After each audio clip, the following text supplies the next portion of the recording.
8.5 million Australians will experience a mental disorder during their lifetime. That's 1 in 5 people in this room. 3.3 million Australians will experience suicidal thoughts during their lifetime. That's 1 in 6 people in this room. 970,000 will attempt suicide during their lifetime. That's around 1 in 15 people. What's significant about these statistics is how little has changed since 2007. Back then, 7.3 million Australians were found to experience a mental disorder during their life. Despite over a decade of hard work and significant progress in societal attitudes, the rate of lifetime mental disorder has only fallen a mere 2%. In 2007, more than 2.1 million Australians were found to experience suicidal thoughts during their lifetime, while 500,000 would attempt suicide. That's a 57% increase and a 94% increase respectively. My name is Grace Scholl, and I am that 1 in 5, that 1 in 6, and that 1 in 15. I'm currently completing my master's dissertation in suicidology and have a living experience of depression, anxiety, and suicide. My work centres on elevating and respecting lived experience, expertise in research, policy, and clinical practice. Why do these statistics matter? Because they echo the long-held concerns of the lived experience community, that the mental health system is falling behind, failing to innovate and anticipate future needs. Our obsession with quick fix band-aid solutions, with ticking boxes and meeting KPIs, isn't meeting the needs or expectations of consumers, of the lived experience community, the people whose needs should be at the centre of all decisions. Our healthcare system exists for their well-being after all, not for our egos. Though the recent discussion on the lack of psychiatric hospital beds is important, we need to dig deeper and consider why more people are presenting to emergency and crisis. This occurs despite the commonly negative experiences had by the lived experience community, waiting hours to see a psychiatrist only to be sent home, or worse, being seen by an undertrained and overworked hospital staff that does not know how to support us. Many of us have even begged our friends or family not to send us to hospital due to previous traumatic hospital experiences. This has been my experience as both a patient and a carer. After a suicide attempt, I had a paramedic ask me why I attempted suicide when I lived in such a nice house, and was told by a mental health worker in hospital that I could treat my eating disorder with Jenny Craig. The health ombudsman did little other than refer me back to the cause of my distress, a hospital that had traumatised me after nurses partially undressed me and exposed my chest to other patients. Almost 2 years later, I find myself in a position of carer, forced to hospitalise a family member whose safety I couldn't guarantee at home. As someone who works in suicide prevention, I regret this decision. The psychological distress they experienced in hospital only worsened their suicidality. Despite being promised by the dispatcher that police would not arrive with the paramedics, they did, making my family member feel unsafe and coerced into going to hospital. And when he arrived, a guard was placed outside his door, making him feel like a threat, like a prisoner, rather than a person seeking support. Sadly, these experiences are the norm in the lived experience community, not the exception. Yet for those of us who have mental health difficulties, there are few other options than to subject ourselves to further trauma, with crisis support safe spaces open for limited hours and often receiving limited funding despite their well-proven success. The Queensland Mental Health Commissioner previously said, all roads lead to inpatient care through the emergency department. Why? A lack of community mental health services and the struggles of staffing these services as we lose clinicians to the private sector due to Medicare failing to keep up with the cost of living, as well as the lack of clinicians that are trained and comfortable with supporting people in distress.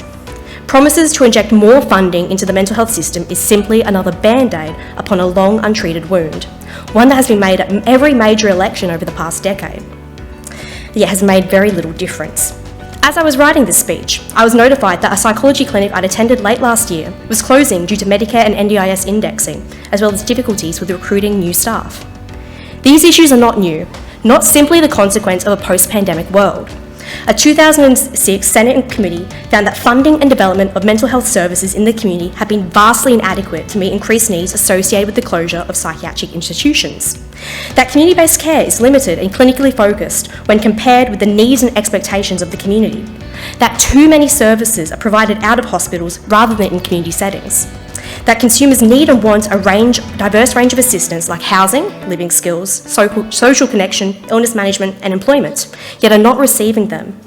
And that despite an increase in funding, community-based services remain limited and ad hoc. Over a decade later, these are the same concerns held by the lived experience community.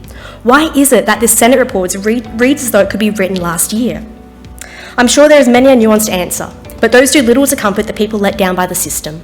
So I'll keep it simple.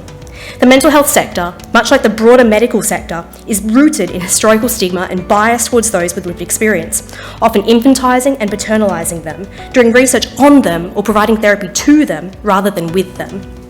Though there has been a significant movement across the healthcare sector to involve people with lived experience, the quality of this involvement depends on the power dynamics of the organisation, whether a participation framework has been genuinely adopted and embedded, and the experience of the project or engagement officers involved. I've experienced the good, the bad and the ugly as a lived experience advisor. I've been part of projects where my expertise and sign-off was required at every step. I've been on projects where lived experience was only involved in the final phase, a tick box exercise expected to validate previous work, where questions or concerns were not welcome. And I've worked on projects where the professional experts would not even acknowledge my existence, where my opinion was never asked for and was actively shut down, where I've had to justify my lived experience because professional experts did not want to acknowledge that someone as young as I could have experienced the difficulties I have. I felt safest on projects where there are identified lived experience officers, on projects where researchers and clinicians have acknowledged their own lived experience, where I've not been asked to be the sole representative of the entire lived experience community, where I'm not the single lived experience advisor working against the grain. We need to continue to genuinely embed lived experience at all levels in the mental health system and challenge stigma and discrimination at all levels, from universities to hospitals. We need to go beyond the hiring of lived experience advisors and peer support workers. Lived experience must be at all levels.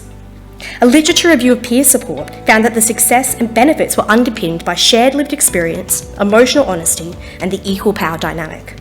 The latter two are already core to the success of the therapeutic relationship.